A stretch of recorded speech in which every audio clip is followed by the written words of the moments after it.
Hello everyone, my name is Rahul. I'm an independent research analyst. I'm a CFA level 2 candidate and I went from being 45 lakh rupees in debt at the age of 22 to retiring by the age of 29. And in this channel, the whole idea is to share whatever I've learned along the journey and whatever I'm learning right now. In this video, we're going to be specifically talking about the 7 key lessons that I personally learned from the book You Can Compound by Mr. Vivek Mashrani. Now, I heard about Vivek around 4 years back from a close friend of mine who's also a very well-renowned investor, and he told me about this guy who has this unique approach to combining fundamental and technical analysis to pick stocks. And to be very honest, at the time I was busy with my own thing and I didn't really pay attention. But then again, I think lockdown, late 2020 or early 2021, again, another friend of mine who's an investment banker with HSBC mentioned this guy who had basically, started as a career as an investment banker / research analyst. And then along the way, he'd saved up and invested and kind of, achieved financial freedom. That guy turned out to be Vivek Mashrani. And again, I ignored, actually looking much more deeper into his approach. But I was curious, right? And finally, this New Year, somewhere around maybe on the last Saturday, I said, finally, let me just go ahead and, buy the book and go ahead with it. And I sat down and frankly, I wasn't really expecting a lot out of the book because I was of the opinion that, I've been investing for 8-9 years. Maybe I know too much, but I was completely wrong. And I sat down and I read for 3 hours straight. I could not put the book down. It was very, very engaging, and there were so many lessons that I learned from it. So in this video, like I said, we're going to review what I learned, the 7 key lessons from his book. Before we get started, I have a simple request. As always, if you find anything valuable in this video, please consider clicking the like button. Also, please consider subscribing, because when you subscribe, it gives us a lot of motivation to continue working hard. I also want to thank each one of the 364 subscribers who've subscribed to our channel so far. Lastly, I also want to add a disclaimer, which is that I do not know Vivek Mashrani personally. I've barely exchanged 2 emails with him, just telling him how much I like the book, and that's about it. This is not a sponsored video. This is a totally unbiased review of the lessons that I've learned from his book, You Can Compound.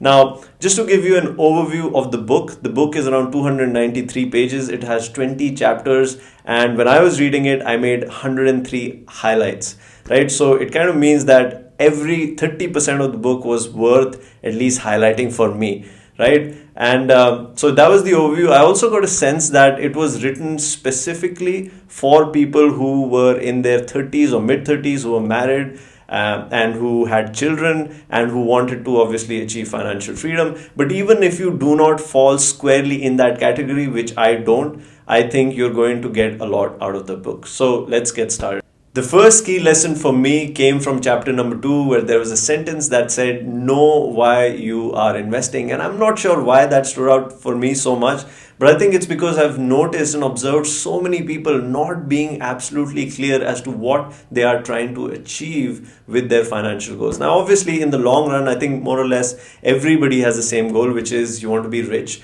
But again, that's not very specific. I think a more specific goal would be you want to achieve financial freedom. Even that would mean different things for different people, right? So you need to be clear about your goals. For example, in my case, when I was 22, my goal was to pay off my loan as soon as possible. But my secondary goal was also to start investing, because the difference between starting early and starting late is huge. And just to give you an example, let's say I started investing 10,000 rupees at the age of 23 until I was 60 years old, right? So that's 37 years. And if I was investing 10,000 every month at a rate of 15%, assuming you were able to earn 15% return, that amount would turn out to be 19.8 crores, right? Obviously, this is not adjusted for inflation. It would be a much lower number in terms of real purchasing power. But that's 19.8 crores. The same investment of 10,000 rupees, if I did for 30 years, if I, let's say, assume I started at the age of 30, that number would be only 6.9 crores. So it pays, and it pays a lot, to be very clear as to what your goals are and then strategically going about planning for them, right? Now, of course, in your case, the goals might be different. If you're married, maybe you're planning for your children's education. Maybe you want to buy a new car. Maybe you want to upgrade your lifestyle. You want to buy a new house. Whatever the case is, you need to be clear about your goals, and you need to be, go ahead in a very strategic manner as to how you're going to take care of those goals. The second key lesson for me was, again, going back to the fundamentals of how money is made when you invest in a stock. And Vivek again talks about first principles thinking, something that obviously we relate to a lot, given we're called first principles investing. And the whole idea comes from the formula, the simple formula of P ratio. So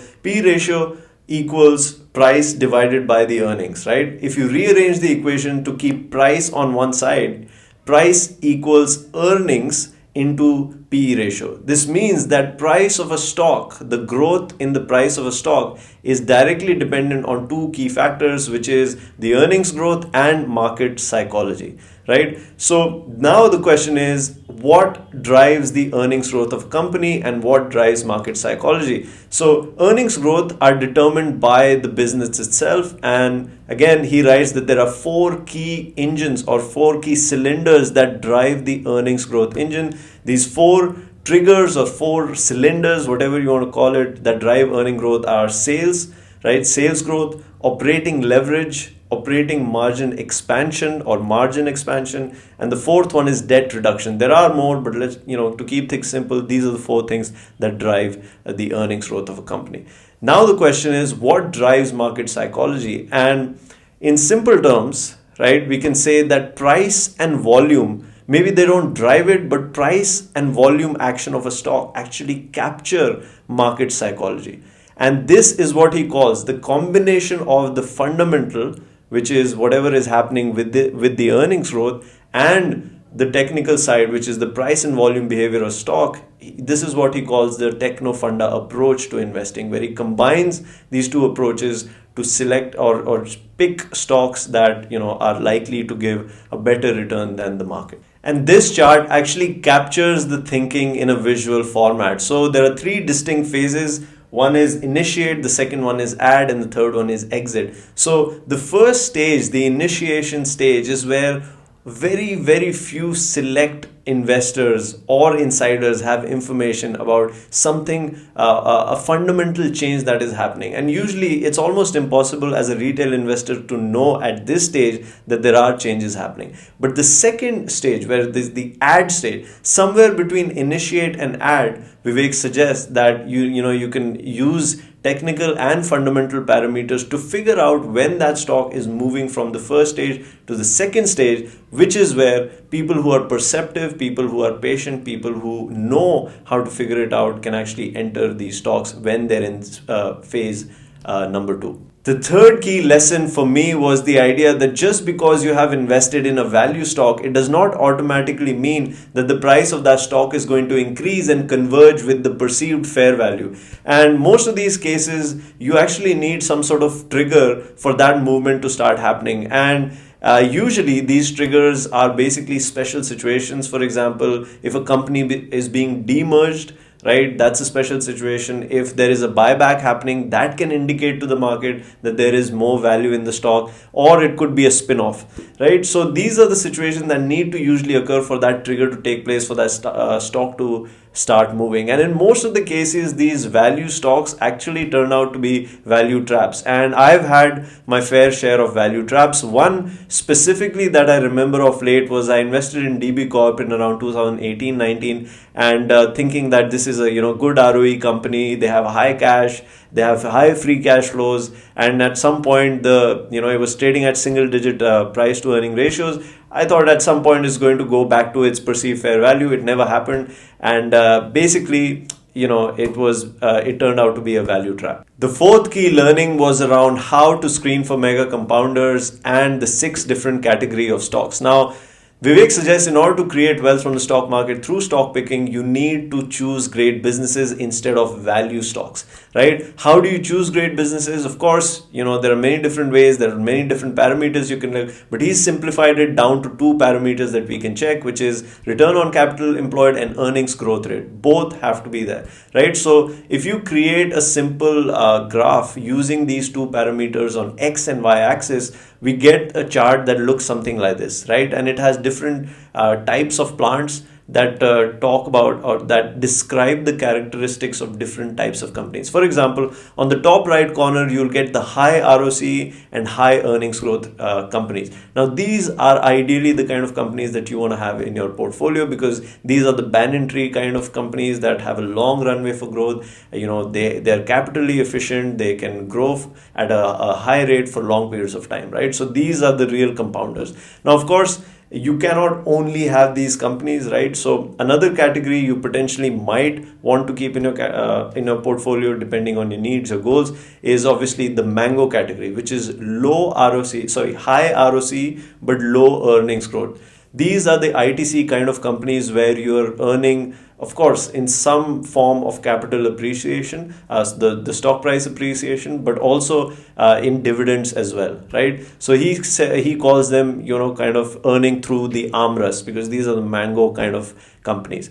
The third category would be, of course, high growth but low ROC. These are the weeds. You absolutely want to avoid these companies because they are growing fast, but they're creating absolutely no value at all. And then the last category, the cactus, would be low ROC and low earnings growth. I think it goes without saying that we should avoid them. Then there are also two more categories which are somewhere in the middle, right? One is the palm, which are basically cyclical stocks that, depending on where we are in the cycle, they'll be, they can become banyan kind of stocks, or they can come back to the cactus category. And then there are these the bamboo category of stocks, where for a long time nothing happens, but then suddenly there's a fundamental change within the business, and these companies can transition from being from a cactus or a mango to actually being high ROC and high earnings growth kind of companies. So these are the 6 categories, and I think he's described them really beautifully to get a sense of what different types of stocks you can have. Now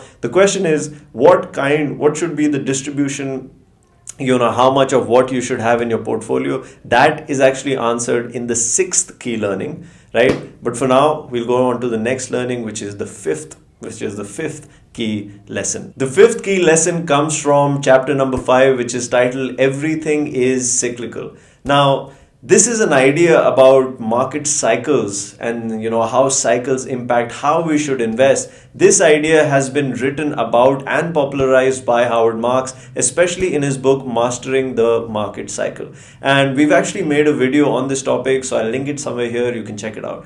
But Vivek takes this to another level, where he talks about how you can recognize the cycle within a specific stock using a process called staging analysis. And we can distinctly identify the different phases in this staging analysis, the different stages, by observing the price, the volume, and the fundamentals of that particular stock, right? So there are 4 different phases in this staging analysis. The first one is the bowling phase. Now the bowling phase is where fundamentally, the company is, making changes internally, but it is not really starting to show up in terms of the finance, for the numbers, right? Also, in terms of price and volume, there's not a lot of action. It's the stock is basically consolidating. It's staying in one kind of range. It's not really doing anything. In the second phase, which is the mega compounding phase, this is where the action begins to happen. If you look at the prices are obviously rising. The volumes have increased. There's more buying interest, and obviously the fundamentals are also beginning to show the changes happening. This is the phase where most of the money is made. Stage 3 is where everybody starts to talk about it. This is where all the brokerage houses will issue their reports. They'll actually do forecasts and all of that. And this is actually the worst phase to get in, because this is where things begin to get worse, right? And usually as a retail investor, this is the phase when you actually hear about it, because of course we're not looking at all the fundamentals and the processes that Vivek is suggesting that we should look at. So by this stage, it's already too late, and usually this is where the downfall begins, which is the stage number 4. And he gives the example of HEG, where you can see on the graph where the different stages are. The 6th key lesson is around how to construct a portfolio and how to divide it into 2 separate parts. One is the core part of the portfolio and the other one is the satellite part.